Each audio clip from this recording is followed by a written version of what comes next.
अगला क्वेश्चन देखते हैं 3rd नंबर, है ना, प्रीवियस ईयर का ही है। तो इसमें 2 क्वेश्चन पूछा था, एक ही क्वेश्चन में 2 क्वेश्चन, मतलब 7-7 नंबर का। तो पहला क्वेश्चन देखते हैं, एक क्वेश्चन थ्योरी है, एक क्वेश्चन न्यूमेरिकल वाला है।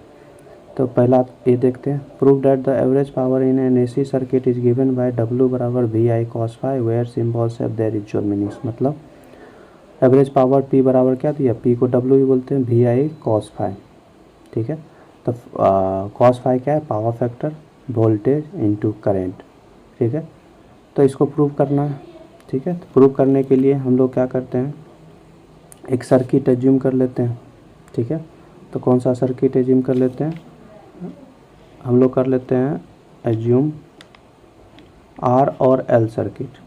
तो जब R और L सर्किट एज्यूम करेंगे तो क्या हो जाएगा मेरे पास, सर्किट कैसा बन जाएगा, R L।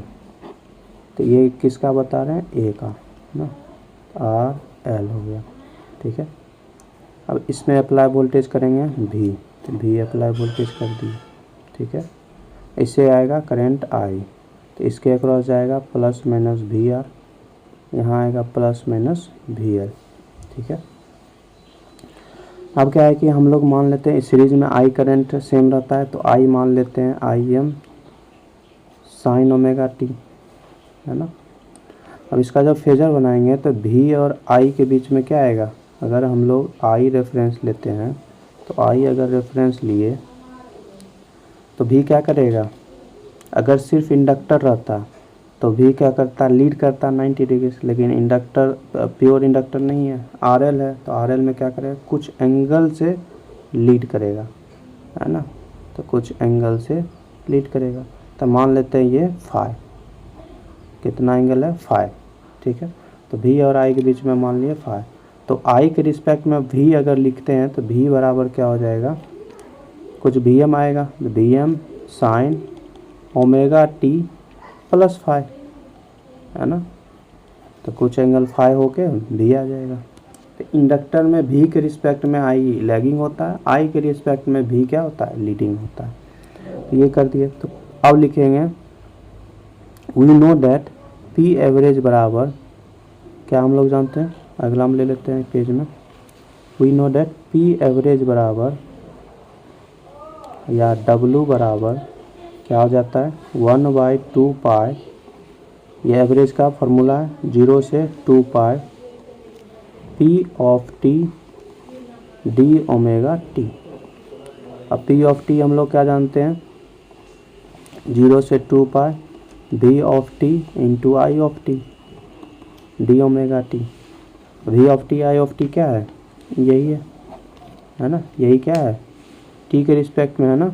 तो T के रिस्पेक्ट में हो गया V of T, V of omega T होगा, लेकिन V ऑफ T लिख रहे हैं अभी, V of omega T, V of I of omega T, तो शॉर्ट में लिख दिए। तो यहाँ से क्या आ जाएगा, पुट कर देंगे इसको यहाँ पे, तो ये क्या हो जाएगा, 1/2 पाई 0 से 2 पाई क्या हो जाएगा, Vm sine omega T plus phi, put कर दिए, इंटू आई की जगह पे Im sine omega t into d omega t, ठीक है। अब क्या है, यहाँ से देखिए कांस्टेंट आएगा Vm Im, तो बाहर ले लेंगे तो Vm Im बटे 2 पाई, सही है। अब साइन इंटू साइन, तो क्या होता है, साइन इंटू साइन रहता है, तो 2 इंटू साइन ए साइन बी पढ़े होंगे, ठीक है। तो वही फार्मूला यूज कर लेते हैं। तो 2 से ऊपर मल्टीप्लाई कर दिया, 2 से नीचे, तो 2 नीचे आ जाएगा, तो यहाँ 2 भी आ जाएगा। तो यहाँ फार्मूला क्या बन जाएगा, 2 साइन ए साइन बी क्या होता है, cos A minus B minus cos A plus B. तो क्या हो जाएगा मेरे पास, तो लिखेंगे कॉस ए माइनस बी, तो sine omega T plus phi minus omega T minus cos A plus B, तो ए प्लस बी क्या हो जाएगा, omega T plus phi plus क्या हो जाएगा, ओमेगा टी, ठीक है। ये हो गया, ए मान लेते हैं, इसको मान लेते हैं बी, सॉरी इसको मान लेते हैं बी, साइन तो ऐसे ही रहेगा, तो ये क्या हो जाएगा बी। साइन थीटा लेते हैं ना, तो ये ए थीटा ए को ले लिए, थीटा ए को ले लिए, थीटा बी को ले लिए बी, तो ए प्लस बी, तो ए माइनस बी पहले लिए तो माइनस बी, ए प्लस बी। ठीक है, तो इसके अनुसार से क्या हो जाएगा 2 sine A into sine B. Actually cos A minus cos B क्या होता है, साइन ए साइन बी,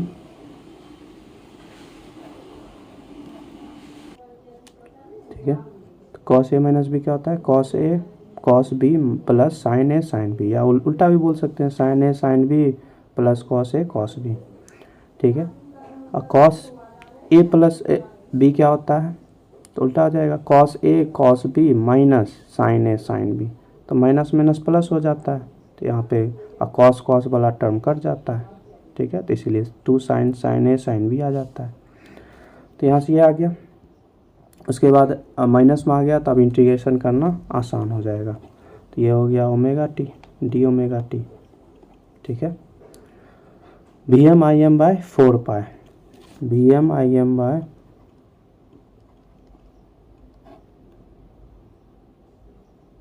4 पाई। ठीक है, 4 पाई आ गया। अब यहाँ से क्या कर देंगे हम लोग, जो सॉल्व होता है उसको पहले सॉल्व कर लेंगे, है ना। यहाँ से देखिए ओमेगा टी कट जाएगा, तो क्या बच जाएगा कॉस फाई, है ना। यहाँ से ओमेगा टी कट जाएगा, तो बन जाएगा कॉस फाई। यहाँ बन जाएगा 2 ओमेगा टी प्लस फाई, तो इसमें पुट कर देंगे, है ना।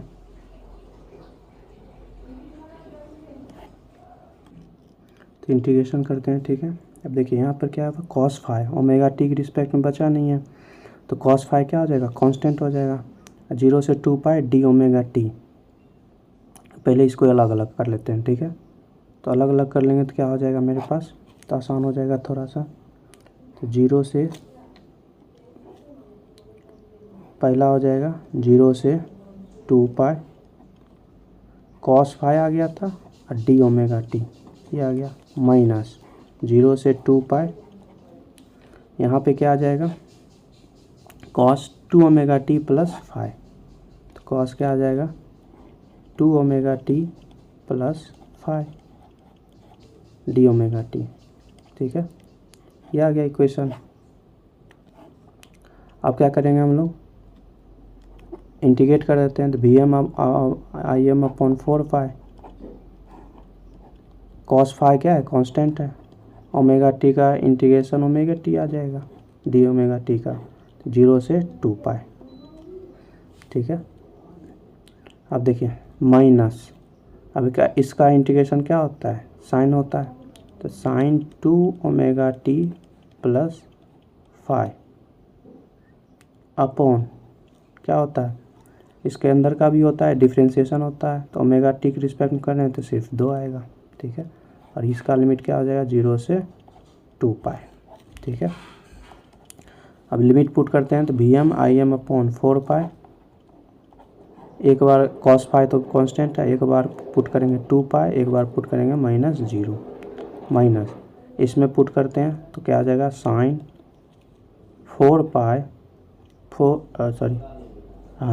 2 पाई पुट करेंगे ओमेगा टी, तो 4 पाई प्लस 5/2 माइनस क्या हो जाएगा साइन इस बार 0 पुट करेंगे ओमेगा टी की जगह पे, तो साइन 5/2 ये आ जाएगा।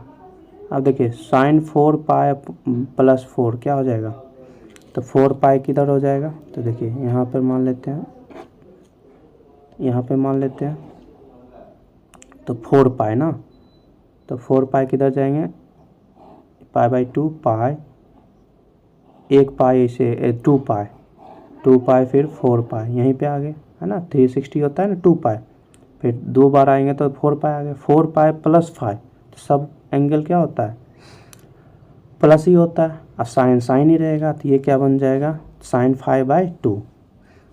तो क्या लिखेंगे हम लोग V M into I M upon 4 pi into cos phi था, तो कॉस फाई लिख दिए। ठीक है, cos five into 2 pi minus 0 2 pi minus लिखेंगे तो ये हो जाएगा साइन 5/2, तो ये हो जाएगा साइन 5/2 माइनस, पहले से था साइन 5/2। समझ में आया कैसे हुआ साइन 5/2? क्योंकि हम लोग जानते हैं ट्रिग्नोमेट्री में पढ़े थे 2 पाई यहाँ होता है, 4 पाई भी यहीं होगा, तो 4 पाई प्लस 5, तो साइन ही रहता है, सब पॉजिटिव हो जाता है तो साइन 5 हो जाएगा।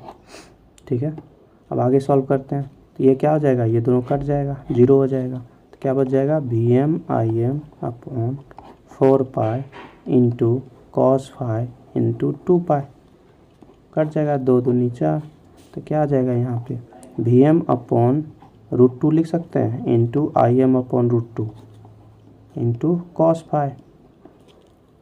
VM अपॉन √2 को लिखते हैं VRMS, तो VRMS क्या होता है VM upon √2 into IRMS IM upon √2 into cos 5।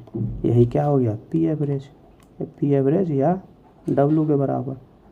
तो V जो I दिया हुआ था वो RMS में दिया रहता है, तो इसको अच्छा से लिखेंगे तो VI cos 5, हैंस प्रूव्ड। ठीक है, तो इस अनुसार से प्रूव करेंगे। चलिए नेक्स्ट देखते हैं 3 का बी में क्या बोला, ए तो हो गया प्रूव कर दी। B, a voltage of E of T है ना, a 150 sin 1000 t is applied across series RLC circuit है। ठीक है, उसमें वोल्टेज अप्लाई किया गया, R के वैल्यू दे दिया, L के वैल्यू दे दिया, C के वैल्यू दे दिया।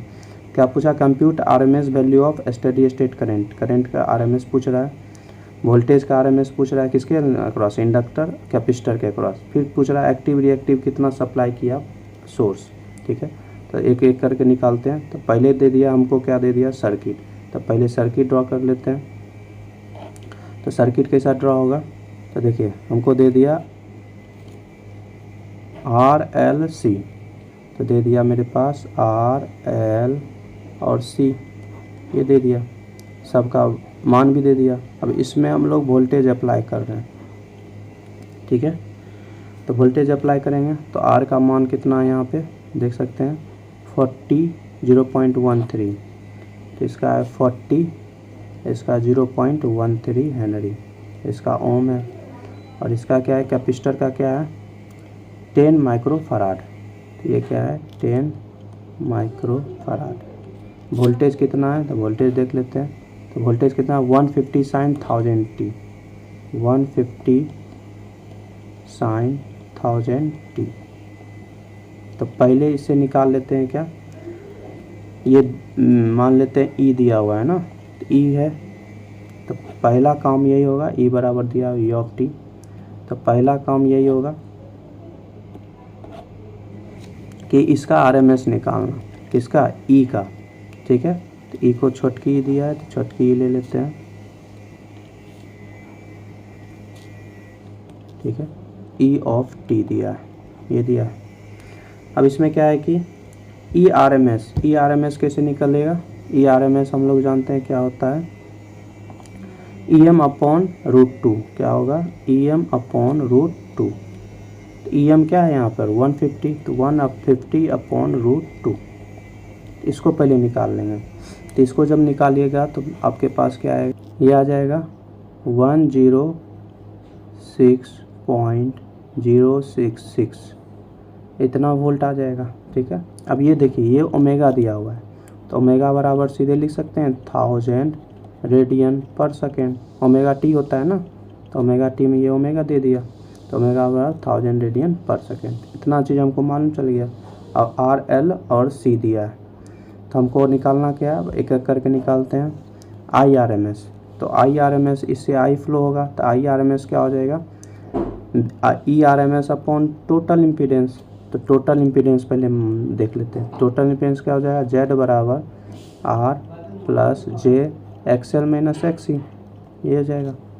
तो R कितना दिया है 40 प्लस J XL कितना होता है ओमेगा L, ओमेगा क्या है 1000 इंटू एंड अलग से निकालेंगे XL, तो XL बराबर क्या हो जाएगा ओमेगा L, तो ओमेगा बराबर 1000 इंटू L बराबर कितना देगा 0.13, तो यहाँ से हटाएंगे तो क्या आ जाएगा 2 0 चला जाएगा, तो 130 ओम। ठीक कितना आ जाएगा 130 ओम। इसी तरह से एक्सी निकाले, एक्सी बराबर क्या होगा 1/ओमेगा c।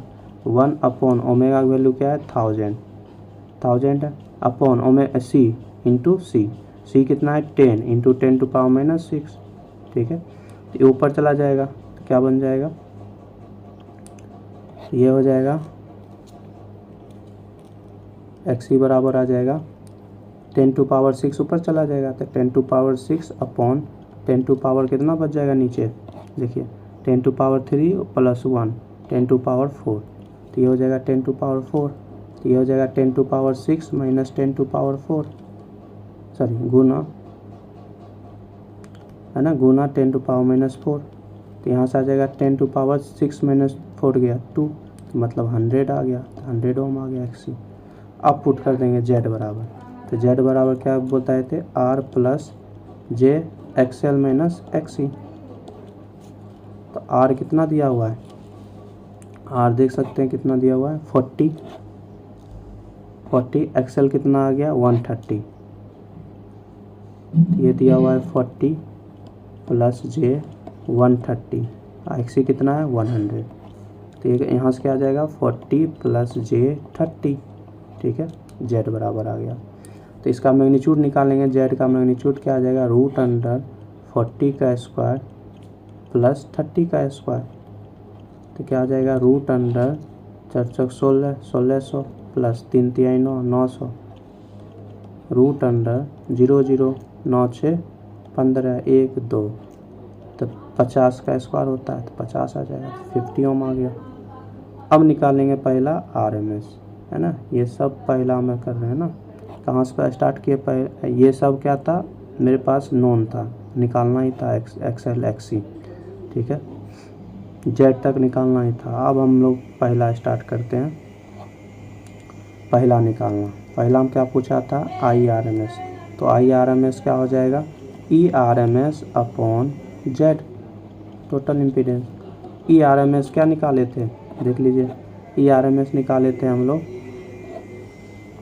106.066, इसको पुट कर देते हैं तो 106.066 अपॉन इम्पीडेंस, इम्पीडेंस कितना निकला है 50 ओम, है ना, यहाँ से देख सकते हैं क्या निकला है 50 ओम, तो 50 पुट कर दिए तो आरएमएस निकल जाएगा, कितना निकल जाएगा, ये निकल जाएगा 2.121 एम्पियर। ठीक है, अब सेकेंड में क्या पूछा था, वोल्टेज अक्रॉस इंडक्टर पूछा था, देख सकते हैं वो RMS voltage across inductor, RMS voltage across capacitor, तो दूसरा हम वोल्टेज अक्रॉस इंडक्टर पूछा था, तो V L R M S, तो वी बराबर आई इंटू एक्सएल होता है, तो यहाँ जाएगा I R M S into XL, है ना, मैग्नीट्यूड ले रहे हैं तो सिर्फ एक्सएल लेंगे। ठीक है, आई आर एम एस कितना आ जाएगा 1.21 इंटू एक्सएल क्या है ओमेगा एल, ओमेगा कितना है 1000, एक्सएल का वैल्यू आ गया डायरेक्ट, एक्सएल का वैल्यू पुट कर देंगे, एक्सएल का वैल्यू कितना आया था 130, तो 130 सीधे पुट कर देंगे 130, अब इसको मल्टीप्लाई कर देंगे। ठीक है, तो क्या मिलेगा हमको, तो ये आ जाएगा आपके पास 275.73 वोल्ट। ठीक है, तीसरा बोलता है वोल्टेज अक्रॉस कैपेसिटर, तो V C R M S पूछा, तो V C R M S क्या हो जाएगा I R M S I into X C, तो आई आर एम एस कितना है 2.121 गुना एक्स सी कितना निकला था मेरे पास, देख सकते हैं एक्स सी बराबर कितना आया था, यहीं आया था एक्स सी बराबर 100 ओम, तो एक्स सी बराबर क्या पुट कर देंगे 100, तो ये कितना आ जाएगा कट जाएगा, तो यहाँ से 1000 हटा देंगे तो यहाँ से 2 कट जाएगा, तो ये मेरे पास वी सी आ जाएगा 212.1, है ना, एक ही जीरो बचा 1 वोल्ट, इतना आंसर आ जाएगा। तो तीसरा का भी आंसर आ गया। अब चौथा बहुत अच्छा क्वेश्चन दिया है। चौथा क्या क्वेश्चन दिया है देखिए ध्यान से, पूछा है क्या determine active and reactive power supplied by the source. अब एक्टिव रिएक्टिव पावर जो होता है, तो एक्टिव पावर किस में होता है रेजिस्टेंस में होता है, रिएक्टिव पावर किस में होता है एल और सी में होता है। तो पहले एक्टिव पावर निकालते हैं, तो एक्टिव पावर निकालने के लिए हम लोग क्या करेंगे कौन फॉर्मूला लगाएंगे I R M S square into R, हम लोग जानते हैं पी बराबर क्या होता है IRMS स्क्वायर इंटू आर। तो चौथा ले लेते हैं P, है ना, active power P, IRMS square into R. IRMS हम लोग निकाल चुके हैं, कितना आया था IRMS 2.121, ये आ गया 2.121, इसका स्क्वायर इंटू आर दिया हुआ था, कितना आर दिया हुआ था देख सकते हैं, कितना आ रहा है 40, तो 40 ओम है, तो 40 ओम। तो क्या आ जाएगा, यहाँ से हम लोग कैलकुलेट करेंगे तो ये आ जाएगा, देख लीजिएगा कैलकुलेट करके 179.94 वाट, 945 या 6 वाट, ठीक है। तो कोई लमसम में क्या कर देगा, इसको 180 भी लिख सकता है, 180 वाट, ये भी आंसर आ सकता है क्योंकि 0.9 है ना, तो 179 के बाद 180, तो दोनों लिख देना है आपको, ठीक है। जो उनको ठीक लगे वो अपना करेक्ट करेंगे, ठीक है। तो ये एक्टिव पावर कंज्यूम किया, तो एक्टिव पावर मतलब इतना सप्लाई किया होगा, ठीक है। अब निकालते हैं रिएक्टिव पावर। तो रिएक्टिव पावर में दो आएगा, एक आएगा QL इंडक्टर के द्वारा, एक आएगा QC। QL बराबर क्या जानते हैं हम लोग, IRMS स्क्वायर, बताए थे, IRMS स्क्वायर इंटू XL, ठीक है। जैसे IRMS का इंटू आर होता है, इसी तरह IRMS का इंटू XL होगा, तो पुट कर देंगे। IRMS कितना निकाले थे 1.12 ओ स्क्वायर इंटू XL बराबर कितना आया मेरे पास 130 आया था ना। तो इसको सॉल्व करेंगे, जब इसको सॉल्व कीजिएगा तो ये आ जाएगा 584.823, इतना क्या है, Q का क्या होता है VAR होता है यूनिट, ठीक है। इसी तरह से QC निकालेंगे, तो QC बराबर क्या लिख देंगे, IRMS स्क्वायर इंटू XC। तो IRMS कितना निकला था 2.121, इसका स्क्वायर इंटू XC कितना था 100, देख सकते हैं 2.121 स्क्वायर इंटू XC कितना मेरे पास है, XC यहाँ से 100, तो इसको गुना कर देंगे। गुना करने के बाद क्या है, ये आ जाएगा 449.864। Q का क्या होता है VAR, लेकिन यहाँ पूछा है क्या रिएक्टिव पावर ना सप्लाई, तो Q नेट। तो अगर एक चार्ज होगा तो दूसरा क्या करेगा, डिस्चार्ज करेगा, ठीक है। तो Q नेट बराबर होता है QL माइनस QC, ठीक है। तो यहाँ देख लेते हैं, तो QL कितना है पुट कर देते हैं। तो QL है मेरे पास 500, कितना आया था 584.823, है ना, देख सकते हैं 584.823 माइनस QC 449.864, इसको क्या करते हैं घटा देते हैं, घटाने के बाद कितना आ जाएगा 134.959, ठीक है। या इसको 100 लमसम क्या लिख सकते हैं, लगभग में 135 VAR। इतना सप्लाई क्या हुआ होगा रिएक्टिव पावर, और इतना सप्लाई क्या हुआ होगा 180 वाट एक्टिव पावर। तो इस अनुसार से हम लोग क्या निकालेंगे एक्टिव पावर और रिएक्टिव पावर। तो देख लेते हैं सारा क्वेश्चन हो गया कि नहीं और कुछ बचा है। तो देखिए पहला निकाल लिया RMS value of steady state current, दूसरा RMS voltage across the inductor, ये भी निकल गया। फाइंड द RMS वोल्टेज, ये भी निकल गया कैपेसिटर के अक्रॉस। और डिटरमाइन एक्टिव भी निकल गया और reactive power supplied by source. तो जितना एक्टिव पावर कंज्यूम करेगा उतना ही सप्लाई करेगा, जितना रिएक्टिव पावर लेगा उतना ही सोर्स के द्वारा लिया जाएगा, ठीक है। तो Q नेट आ जाएगा QL माइनस QC, ठीक है। तो इस अनुसार से हम लोग सॉल्व करेंगे। ये 2 बार आ चुका है ना, तो ये इम्पोर्टेंट है, हूबहू 2 बार पूछ चुका है, तो ये इम्पोर्टेंट है, ये आ सकता है और अच्छा क्वेश्चन भी है, ठीक है। तो इसको ध्यान से कीजिएगा।